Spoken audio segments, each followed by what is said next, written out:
നമസ്കാരം.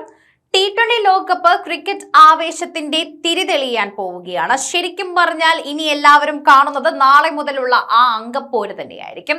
ഇപ്പോൾ ഒരു അംഗം കഴിഞ്ഞ് കുറച്ച് വിശ്രമത്തിന് ശേഷം ഇന്ത്യൻ ആരാധകർ വീണ്ടും നാളെ മുതൽ നിരത്തിലിറങ്ങും. ഇത്തവണ ഇന്ത്യയും ശ്രീലങ്കയും ആതിഥേയരാവുന്ന T20 ലോകകപ്പിൽ വലിയ കിരീട പ്രതീക്ഷയോടെ തന്നെയാണ് വമ്പന്മാരെല്ലാവരും തന്നെ എത്തുന്നത്. ഇന്ത്യയാണ് കിരീട ഫേവറേറ്റുകൾ എന്ന് പറയാം. സന്നാഹ മത്സരത്തിലടക്കം ഞെട്ടിക്കുന്ന പ്രകടനവുമായി എതിരാളികളെ വിറപ്പിക്കാൻ ഇന്ത്യക്ക് സാധിക്കുകയാണ്. ഇന്ത്യയുടെ T20 ലോകകപ്പ് പ്ലേയിങ് 11ലേക്ക് നോക്കിക്കഴിഞ്ഞാൽ തന്നെ ഒരു അപ്രതീക്ഷിത മാറ്റം ഉണ്ടായിരിക്കുകയാണെന്ന് പറയാം. സഞ്ജു സാംസണെ ഓപ്പണർ റോളിൽ നിന്ന് മാറ്റി പകരം ഇഷാൻ കിഷനെ ഓപ്പണർ ആക്കിയിരിക്കുകയാണ്. തല്ലി തകർക്കുന്ന ഇഷാൻ മികച്ച ഫോമിലാണ് ഇപ്പോൾ ഉള്ളതെന്ന് നമുക്ക് കണ്ണും പൂട്ടി പറയാൻ സാധിക്കും. കാരണം ഒട്ടനവധി നാളുകൾക്ക് ശേഷമാണ് ഇഷാൻ കഴിഞ്ഞ നാളുകളിൽ കുറച്ചധികം ഗ്രൗണ്ടിൽ ഇറങ്ങിയത്. എന്നാൽ ഇഷാനിൽ നിന്ന് പ്രതീക്ഷിച്ച ഫോമിന്റെ ഇരട്ടി അദ്ദേഹം ഇതിനോടകം തന്നെ 5 കളിയിലായി കാണിച്ചു കഴിഞ്ഞു. ആ 5 കളി തന്നെ ധാരാളമാണ്. അതിന് തൊട്ട് മുൻപായി അദ്ദേഹം ഇറങ്ങിയിട്ടുണ്ടായിരുന്ന സെയ്ദ് മുഷ്താഖ് അലി ട്രോഫിയെ കുറിച്ച് പറയുകയാണെങ്കിലും മിന്നുന്ന പെർഫോമൻസ് തന്നെയായിരുന്നു. 2 മാച്ചുകൾ മാത്രമായിരുന്നു കഴിഞ്ഞ T20 കളിക്കുന്നത് കൊണ്ട് അവർക്ക് സെയ്ദ് മുഷ്താഖ് അലി ട്രോഫിയിൽ കളിക്കാൻ സാധിച്ചിട്ടുണ്ട്. എന്നിട്ടും ആ കളിയിലും കസറുന്ന പെർഫോമൻസ് തന്നെയായിരുന്നു ഇഷാൻ കിഷൻ കാണിച്ചു വെച്ചത്. അതുകൊണ്ട് തന്നെ നമ്മൾ പറയുകയാണെങ്കിൽ എല്ലാവരും പിന്നീട് ചിന്തിച്ചത് T20യിലേക്ക് വരുമ്പോൾ ന്യൂസിലൻഡുമായി കളിക്കുമ്പോൾ സ്വാഭാവികമായി ഇഷാന് ചിലപ്പോൾ കളിക്കാൻ സാധിക്കില്ല എന്നായിരുന്നു. എന്നാൽ അവിടെയും ഇഷാൻ അഭിപ്രായമെല്ലാം മാറ്റുകയായിരുന്നു. എന്നാൽ സഞ്ജു നേരെ കുത്തനെ താഴോട്ട്. സഞ്ജു സെയ്ദ് മുഷ്താഖ് അലി ട്രോഫിയിൽ മിന്നുന്ന പെർഫോമൻസ് കാഴ്ചവെച്ചതിനു ശേഷം എല്ലാവരും പ്രതീക്ഷിച്ച സഞ്ജുവിനെ T20യിലെ 5 കളികളിലും കാണാൻ സാധിച്ചില്ല. ഇത്രയും മിന്നി നിൽക്കുന്ന ഇഷാനെ 5 കളികളിൽ 4 കളികളിൽ മാത്രമാണ് ശരിക്കും പറഞ്ഞാൽ ക്യാപ്റ്റനും കോച്ചും കൂടി കളിപ്പിച്ചത്. സഞ്ജുവിന് 5 കളികളും അവർക്ക് ഗ്രൗണ്ടിലേക്ക് ഇറങ്ങാനുള്ള അവസരം കൊടുത്തിട്ടുണ്ടായിരുന്നു. എന്നിട്ടും സഞ്ജു അതിലൊന്നും മിന്നിച്ചില്ല. ശരിക്കും പറഞ്ഞാൽ 5 കളിയിൽ 25 റൺസ് തികച്ചെടുക്കാൻ സഞ്ജുവിന് സാധിച്ചില്ല. പക്ഷെ ആ സമയം ഇഷാൻ കിട്ടിയ അവസരങ്ങളെല്ലാം മുതലാക്കുകയായിരുന്നു.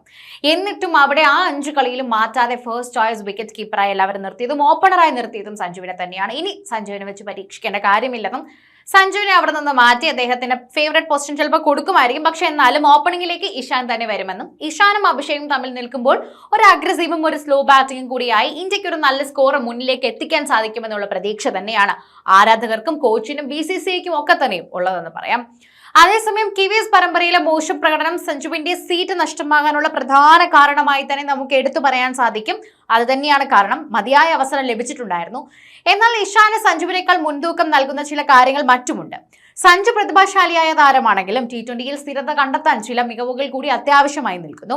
ഇത്തരത്തിൽ ഇഷാൻ കിഷൻ സഞ്ജുവിനേക്കാൾ മുന്നിട്ട് നിൽക്കുന്ന കാര്യങ്ങൾ എന്തൊക്കെയെന്ന് നമ്മൾ കൃത്യമായി പരിശോധിച്ചു കൂടി പറയണം. സഞ്ജു സാംസന്റെ T20 കരിയർ നോക്കിക്കഴിഞ്ഞാൽ പ്രധാന പ്രശ്നങ്ങളിലൊന്ന് ഫുട് വർക്കാണ്. മികച്ച ഫുട് വർക്ക് സഞ്ജുവിന് അവകാശപ്പെടാൻ സാധിക്കില്ല എന്നതാണ് ഏറ്റവും പ്രധാനപ്പെട്ട കാര്യം.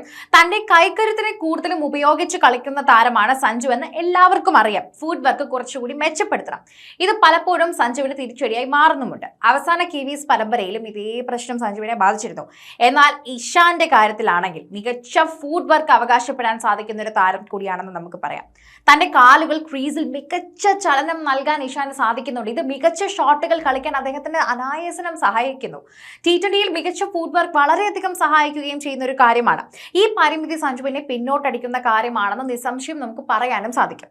ഇഷാൻ കിഷന്റെ പ്രധാന സവിശേഷതകളിൽ ഒന്ന് വ്യത്യസ്തമായ ഷോട്ട് കളിക്കാനുള്ള കഴിവ് തന്നെയാണെന്ന് പറയാം. നമുക്ക് നേരത്തെ പ്രഡിക്റ്റ് ചെയ്യാൻ പറ്റാത്ത ഷോട്ടുകളായിരിക്കും. ക്രീസിൽ കറങ്ങിത്തിരിഞ്ഞ് കളിക്കാനും മടിയില്ലാത്തവരാണ് ഇഷാൻ കിഷൻ. പുൾ ഷോട്ടുകൾ, ഫ്ലിക്ക് ഷോട്ടുകൾ, സ്വീപ്പ് ഷോട്ടുകൾ ഉൾപ്പെടെ T20യിൽ ഫീൽഡിനനുസരിച്ച് തന്നെ റൺസ് ഉയർത്താൻ ശേഷിയുള്ള ഷോട്ടുകൾ കളിക്കാൻ കെൽപ്പുള്ള ഒരു താരം തന്നെയാണ് ഇഷാൻ കിഷൻ. എന്നാൽ സഞ്ജുവോ ഇക്കാര്യത്തിൽ പരിമിതികൾ ഏറെയുള്ള ഒരു താരമാണ്. സഞ്ജു ഇത്തരത്തിൽ സാഹസിക ഷോട്ടുകൾ അധികം കളിക്കാറില്ലാത്തൊരു താരമാണ്. ഇത് പലപ്പോഴും എതിർ ടീമിന്റെ കാര്യങ്ങൾ എളുപ്പമാക്കുന്നു. എങ്ങനെയായിരിക്കും സഞ്ജു അടുത്ത ബോളിൽ കളിക്കാൻ പോകുന്നതെന്ന് നമുക്ക് നേരത്തെ ഊഹിക്കാൻ സാധിക്കും.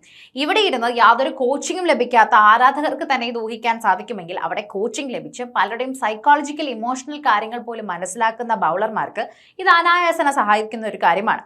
ഇഷാന്റെ ഈ മികവ് ഇന്ത്യക്ക് ഗുണം ചെയ്യുന്ന കാര്യം കൂടിയാണ്. അങ്ങനെ ഒരുപാട് കാര്യങ്ങളിൽ തന്നെ ഇഷാനെ മികച്ചതായി കാണാൻ നമുക്ക് ഒരുപാട് കാര്യങ്ങൾ ഉണ്ടെന്ന് എണ്ണി പറയേണ്ടി വരും.